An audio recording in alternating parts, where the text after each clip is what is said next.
Today's episode of BIFA TV is sponsored by CNS.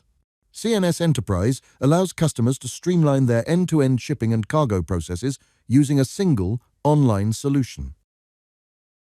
Good morning and welcome back to BIFA TV, your daily dose of industry information. Today we're joined once again by Robert Windsor, and this morning we're going to be discussing the 2025 review of the BIFA Standard Trading Conditions. So Robert, thank you so much for joining us. Thank you very much. Now I know you've been hard at work to review for 2025. Yes. So I guess the next kind of thing to look at is incorporation. So when we're talking about this document, what exactly does that mean? Right. Incorporation is simple as a process. BIFA STC are contractual terms. They're a freight forwarding contract between the BIFA member and their customer. If you do not incorporate them, the danger is that you will be dealing under common law basis, which is more punitive. So what do we mean by incorporation? It basically means that you have brought the STC to the attention of the customer.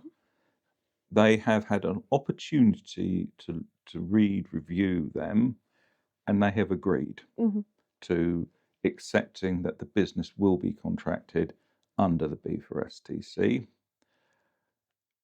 The agreement to accept them should be in writing. Actually, I would say it must be in writing, particularly if it's regular repeat business. Yeah.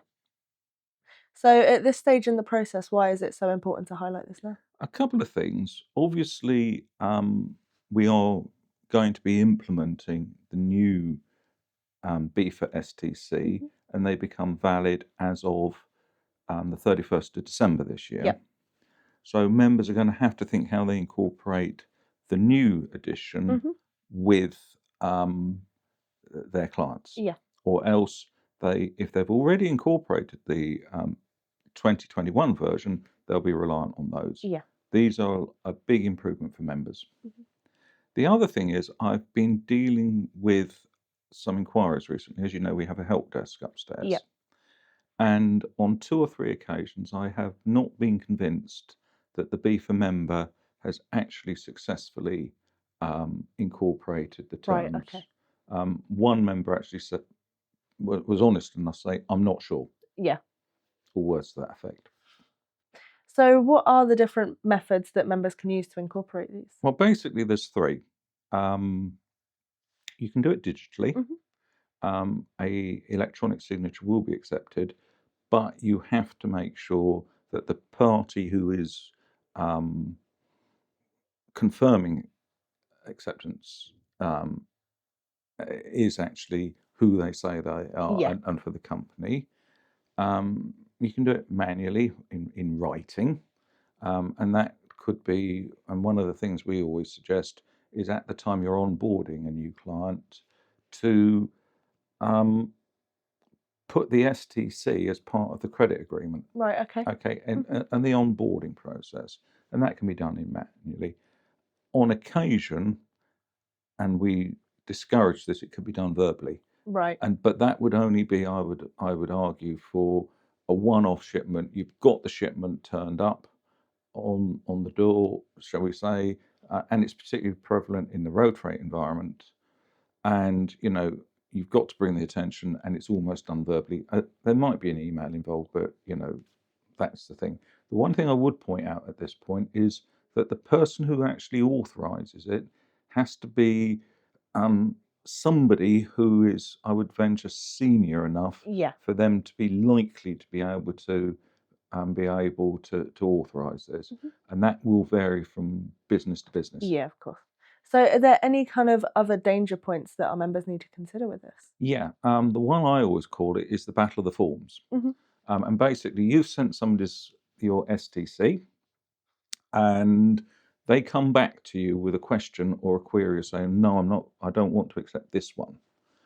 You do business with them, but you haven't answered that question. So that in effect means that the contract could be regarded, and it can be argued it has been varied because you're doing business without answering that query. And that's the one that's the most common.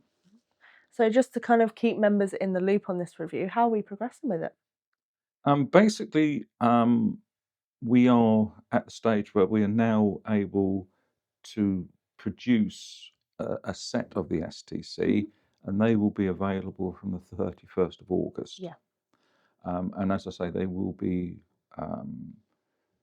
valid. You can use them from the 31st of December. So that's the first thing we've done.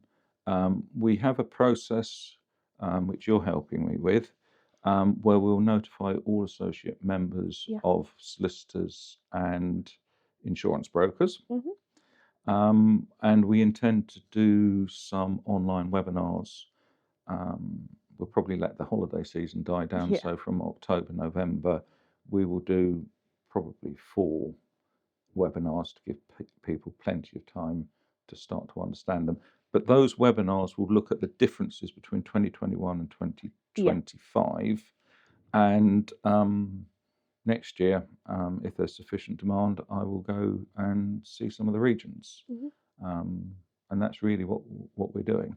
I mean, they are quite significant changes, and they will need a bit of thinking about. And it may mean that businesses have to change some of their processes.